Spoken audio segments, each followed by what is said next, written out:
बार्शी तालुका police station यांची धडाकेबाज कारवाई. पिस्टल घेऊन जाणारा एक इसम, पिस्टल व जिवंत काडतूस, कार व 2 मोबाईलसह गजाआड. सविस्तर बातमी, संपूर्ण हकीकत API ढेरे यांच्याकडून.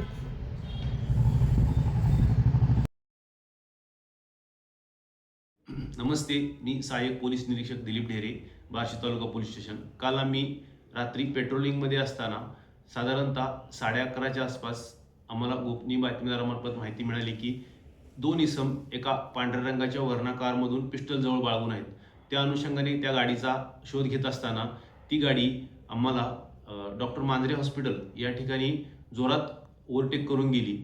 गाडीचा नंबर पाहिला असता तर गाडीचा नंबर MH08Z7475 असा होता. त्या गाडीचा संशय आल्याने आम्ही त्या गाडीचा पाठलाग केला.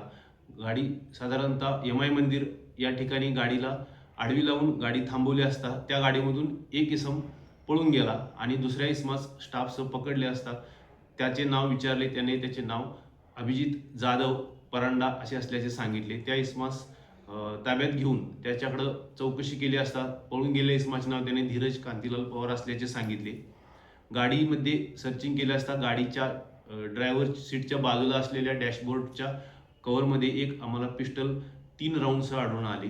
ती पिस्टल ताब्यात घेऊन पोलीस स्टेशनला त्या इसमाला आणून त्याच्यावरती गुन्हा दाखल केलेला आहे आणि त्या सध्या अटकेत आहे. सदरची कामगिरी ही माननीय पोलीस अधीक्षक सोलापूर ग्रामीण यांच्या मार्गदर्शनाखाली अप्पर पोलीस अधीक्षक सोलापूर ग्रामीण व SDPO बार्शी शहर यांच्या मार्गदर्शनाखाली केलेली आहे.